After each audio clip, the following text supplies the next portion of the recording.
Everybody. It's lovely to be here. I think we're mainly with Wilden School because last week you couldn't join us for the Q&A because I gather you had a parents' evening. So it's brilliant that you've been able to join us now to talk about our Aspire programme at Barton Peveril. My name is Shuna Hubble. I'm the head of the Aspire programme, and I also run our Oxbridge applications, and I'm the head of the careers department. So please do ask anything about Aspire, careers, subject choice, university, anything that you feel you've got a burning desire to find out about. We're more than happy to answer questions about that. And we're very lucky to have with us as well Milo Whale, who left Wilden just under 2 years ago, and Megan Roberts, who also left Wilden just under 2 years ago. So why don't I just hand over to them? Megan first. Why don't you tell us a little bit about yourself, about your experience at Barton, and what you're hoping to do next? I'm Megan. I'm currently studying Spanish, English literature and psychology at Barton, and I'm going on to the University of Exeter to study Spanish and English. And I've mainly attended Aspires related to my subjects, so lots of English, creative writing and languages Aspire sessions. Brilliant, thank you. And Milo, what about you? Yep, I'm Milo. I study physics, chemistry, biology and maths, and I've got a place to study Earth and Planetary Science at Imperial College London. And when it came to Aspire, I sort of went the other way, and I went to the sort of physics, chemistry, maths and biology related lectures.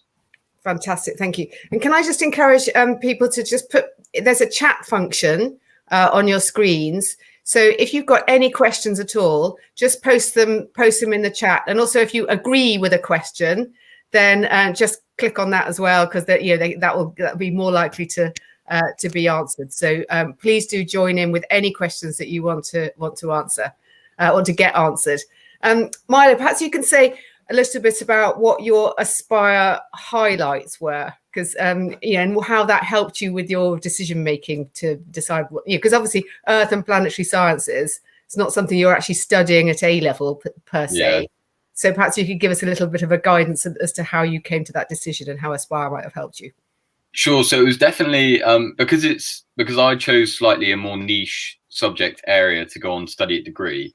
Aspire really helped me in when I didn't know, because I didn't before college. I had no idea what I wanted to study or where I wanted to study. And Aspire sort of helped me in two ways. One, they helped me understanding where I want to study, where I could study, and where I should aim to be studying. And two, what I want to be studying. So the different routes I could take. Talking to Aspire helped me talk to my teachers as well to get information about where my subjects could take me, what subjects I'd need to be taking, which subjects at degree, and also going to the lectures that Aspire put on was like a primary feature that helped me decide, because as time went on, I found physics lectures super interesting, particularly things to do with space, exoplanets. We had a few lectures on that, a few visiting. I don't know if she was a professor, but a lady came in and spoke about a discovery she'd recently made in my first year, and that really got me interested in a subject field that I already had an interest in generally. And Aspire just really ignited that passion in me and helped me to go forward and look into, well, I know I really like this. I enjoy the lectures and I enjoy learning about it. So where can I take it in something that's suited to me? Brilliant. Thank you. That's perfect. And Megan, what about you? Because you're obviously on the humanities side. What happened with you? I think very similarly to Milo, it helped me like choosing where to go, because it really gave me the confidence to aim high and apply for Oxbridge and like look at the other universities, because we had a lecture from a professor of Cambridge about Renaissance literature, which that really was like, when I went to that lecture, I came out of it knowing I definitely want to do English at university, because it's just such a thrilling experience. And I also got the opportunity, so Aspire tells you a lot about things that you can apply for and do yourself. So I found out through Aspire that I could do a study day at Oxford University, and I went, and that helped me like make my decision of where I want to apply for at university, because I could actually see the campus and everything. Yeah, that's a really good, that's a great answer. Thank you very much. The one question is, would Aspire benefit someone doing drama A level? Absolutely. We actually had, I can answer that because we had a speaker a couple of weeks ago whose name is David Nichols. He's a really well-known novelist. He wrote a book called One Day that one year everybody was reading on the Sun Loungers, and it was turned into a big film.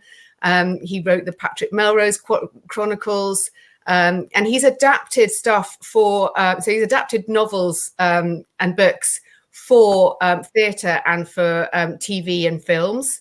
And so he was brilliant at saying about his kind of adaptation process.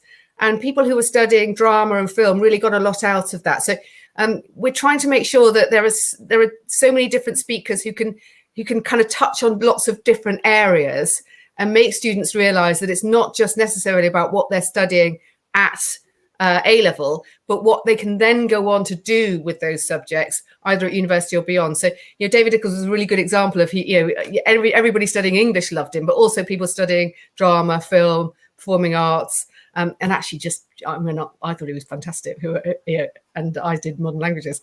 Okay, also being asked, is there a homework element to the Aspire programme? Did either of you do the Nail That Personal Statement research project? Yeah. On the spot. Milo, do you want to do a little bit of this? We don't really do homework, but we do every year a little project. Milo, perhaps you can expand on that a bit. Yeah, so it came at a really good time. Basically, it's something they put out on the Google Classroom with Aspire.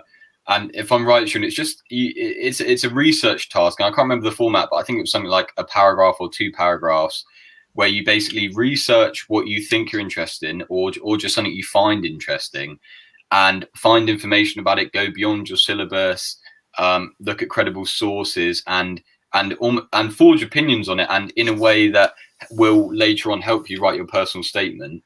And as you said, you don't get homework, but that came at a really good time for me and many other people, because Aspire do it when you're discovering your subject, and I've been putting a lot of time into thinking about what I wanted to do.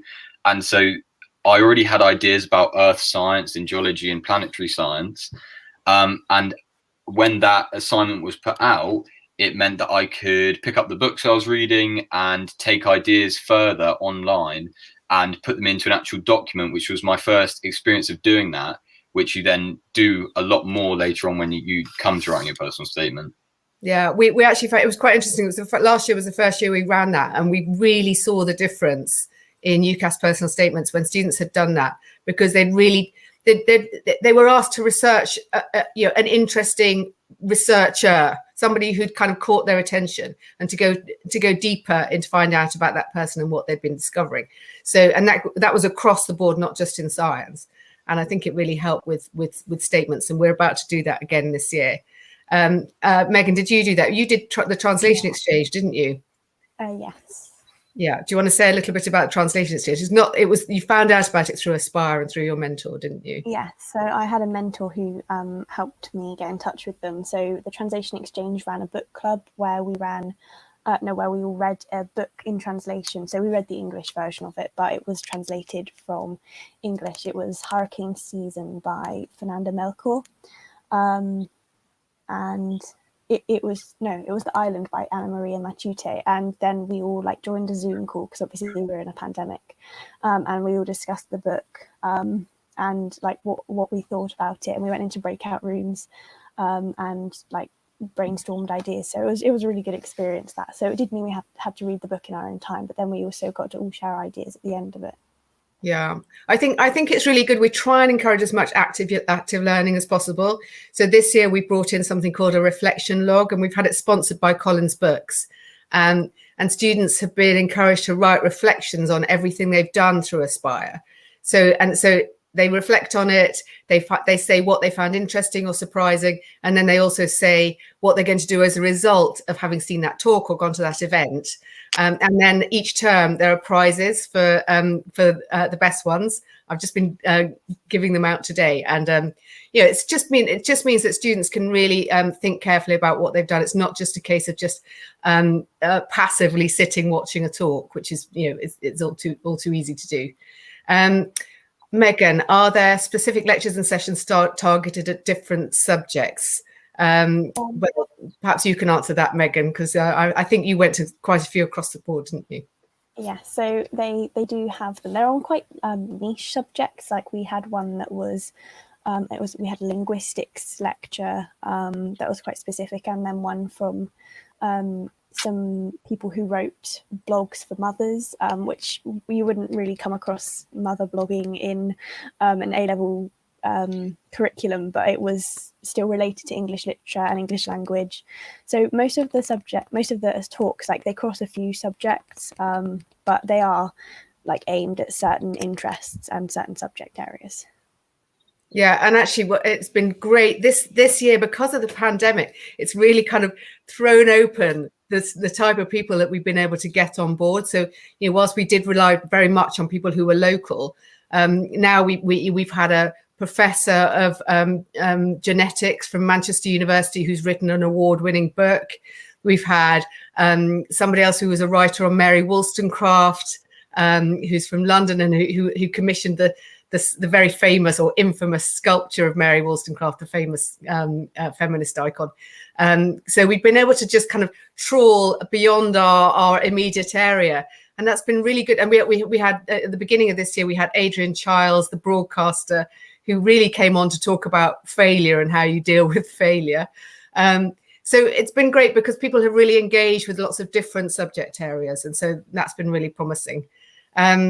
Helen asks, how did you find Barton compared to Wilden? Milo, do you want to tackle that? Yeah, sure. So it's I think it's definitely a big difference, and I think a lot of students and potentially parents worry about the transition from secondary school to college, and I think it is definitely there's a bit of stigma around it and how difficult it is and things like that. But one, Barton make it super easy to make that transition. Two, if you're coming from Wilden like we did, chances are a lot of people are coming from Wilden, and that's a really nice thing because you show up at the beginning and all your mates are there, and not only your mates but people you've seen just around Wilden, which is such a nice thing because you've got that little, it's almost like a safety net, whereas a lot of people come from secondary schools and they don't know anyone. But three, I think what you realize is that you quickly become, you form new groups, you form new friendships, and you become different as a person. You mature and you grow up at college, and that's a really positive thing that happens. So there is a change that takes place, obviously, as you go through it. But Barton is just a vehicle for that. It's going to happen anyway, and the change that happens I found to be really positive, and I'm, you know, I've been very happy all throughout my college time as I was at Wilden. So I think there's a big stigma around, like, it's so hard going from secondary school to college. It's really not. That jump is so smooth, especially from Wilden to Barton, because of how many people go there. But it's about, like, embracing the change and really throwing yourself into it. Yeah, that's a good point. Have you got anything to add to that, Megan, at all? I'd say it's quite a natural transition because I feel like Barton takes, like, the parts of Wilden where, like, Wilden quite prepares you for all the opportunities that you'll get at Barton. It's just at Barton up to, like, a much higher level, and they're much more interesting because you get to choose what you're doing and there's much more freedom. So yeah, it's like a natural but enjoyable transition, in my opinion. Yeah, and actually it's quite interesting.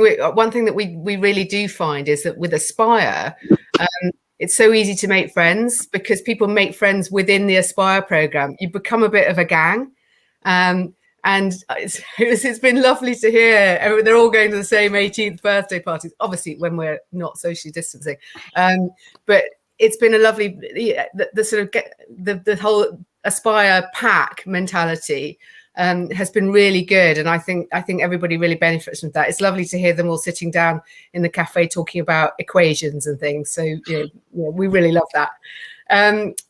Megan asked, what if your grades don't?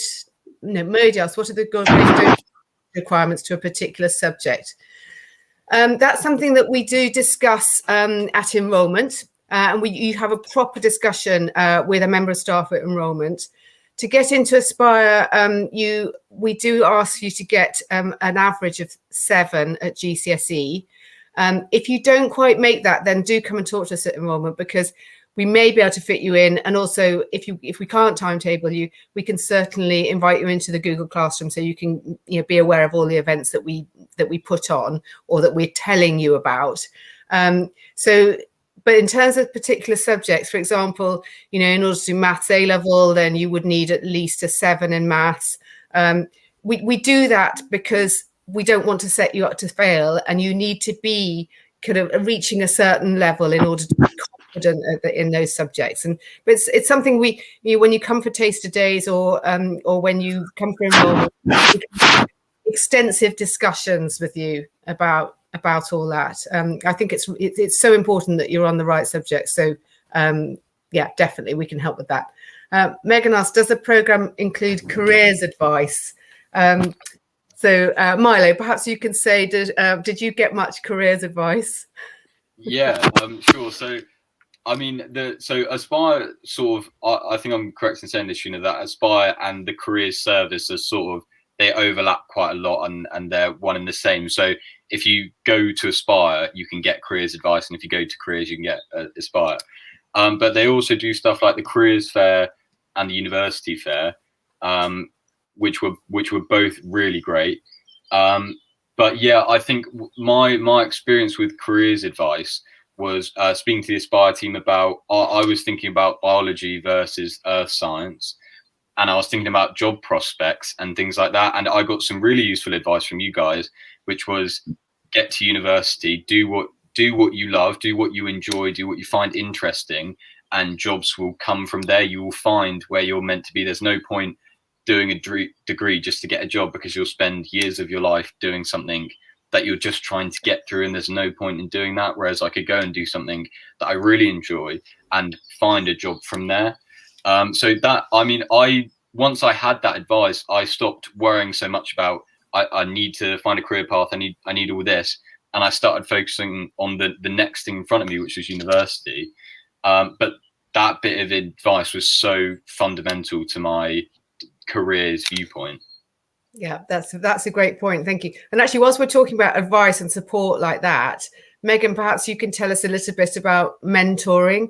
We run a mentoring program in Aspire. So students who are aiming at top universities, we try and get them a volunteer mentor who meets with them every 2 or 3 weeks to kind of give them those kind of stretch and challenge sort of interactions that will help them when it comes to university interviews or any kind of admissions, or helps with personal statements.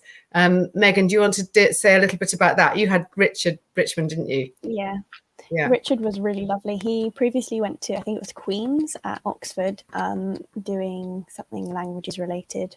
And he would send me, we'd meet, and he'd like have an article to give me for me to read, and then we'd discuss it in the next session. And I'd get like weekly emails from him where he's just been exploring academic articles and things, and he's thought, oh, Megan might like this because it's related to her subject.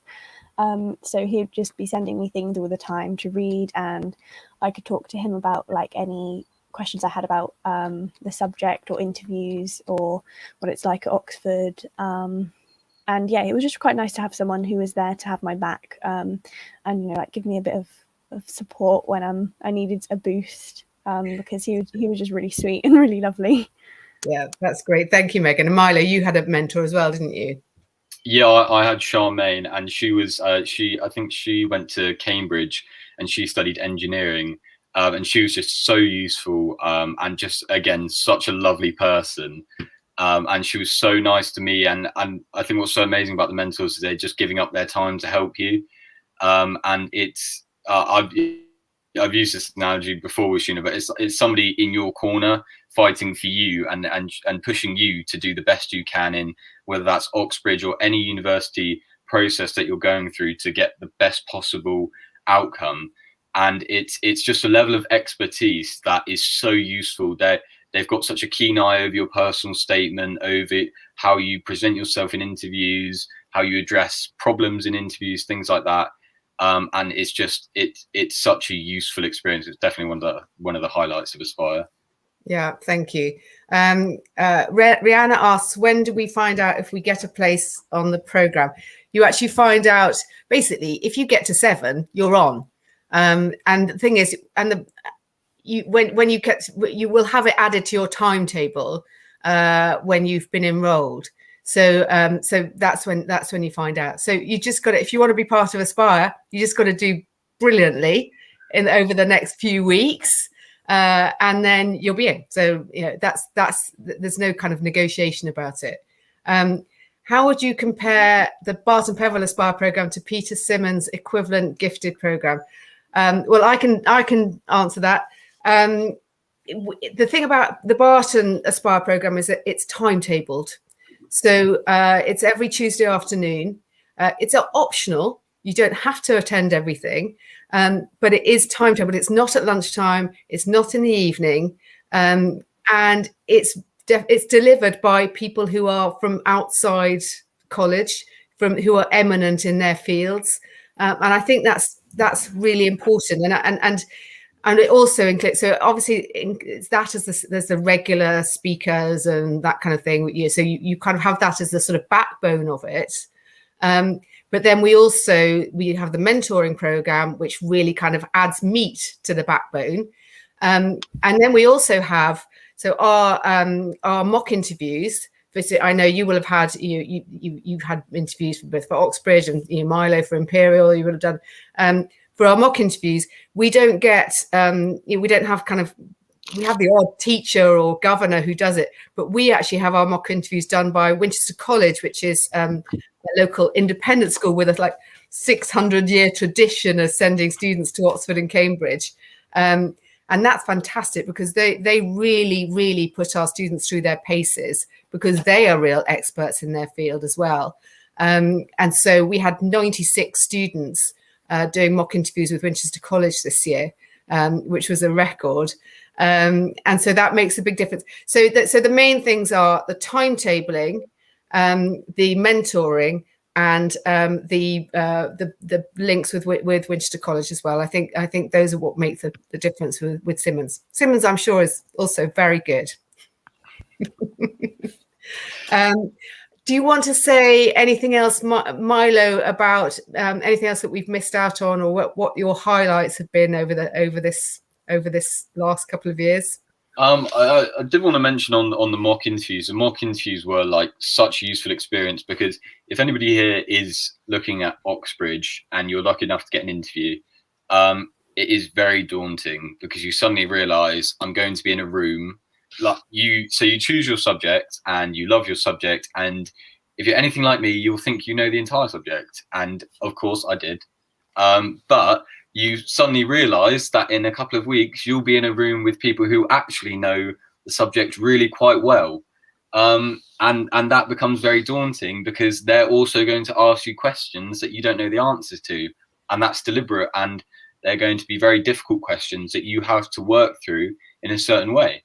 And there's nothing really replicates that, and my experience of them was very much unique. I had Imperial interviews and I had Oxford interviews, and the Oxford ones were definitely very different. But the most useful thing, probably paired with my mentor, was that mock interview I did, because I spoke to a teacher at Winchester College who'd done, I believe it was an earth science degree at Cambridge, and was an expert in the field I wanted to go into. He had a slightly different field of research, but it was the same general idea. And it really put me through my paces. He picked holes in things that I didn't know were not where they should be by now, and I don't know if you get that at Simmons or other colleges, but that experience is, you not only look forward to it, but you take a lot from it as well. Yeah. Megan, have you got anything to add to that? Yeah, I agree with the mock interviews. They were really helpful because I actually had two, because the lady who was hosting mine offered to do another one just before my actual Oxford interview, which was really helpful. I'm glad I did, because she helped me structure my answers. So she emphasized how when I answer a question, I had to like develop it and bring in evidence from other things I've been reading, and like really basically showcase everything that I've been working on towards my subject. And I'm glad that she did that, because the interview was very daunting. And when I started, in my personal statement, I'd written about some sonnets by Sir Philip Sidney, and I went into my interview, and one of the people doing it said, "Oh yeah, I'm a professor in Sir Philip Sidney's sonnets," and she's like, "We teach this every year at university." And I was there like, "Oh my gosh, I have not like read all of them. What if I'm not adequate?" Because she'd know if I was bluffing. Yeah, but so unfortunately, the interviews have prepared me for that. Yeah. Brilliant. Thank you. Great stuff. Now, Helen's asked, to Milo and Megan, what other things have you been doing at Barton, like music or performing, to break up the academic work? Perhaps you don't. Even if you don't, then perhaps you can say about friends of yours who do and what opportunities there are. Milo? So in my first year, I did the Aspire, I think it was called Elite Cricket or something. And that was really fun because we'd go every week to the Aegeus Bowl, and we'd use the nets in there. And I really love cricket. And so just being able to play every week was so much fun. And if anybody here plays a team sport or anything, you get very used to the team you're in. And when you come to Barton, you can get into a completely new team with potentially people you've been playing against for a long time.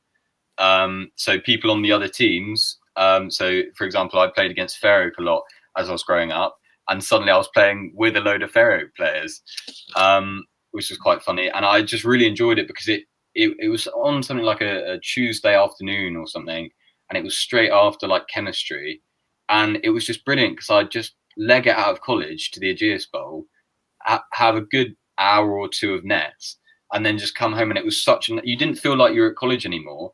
You just felt like it was such a cool opportunity to be able to have it. And the Aegeus Bowl, the nets are really good quality, and occasionally the person next to you would be a Hampshire player, and they'd be having the ball bowled down at something like 90 miles per hour, and you'd move over a net because you're already scared of that. But it was just so much fun. And I know a lot of people who have done sports and really enjoyed them. So I'd recommend doing a sport if you can. And yeah. Megan, thanks, Milo. Megan, what about you? Yeah, I went to the gym.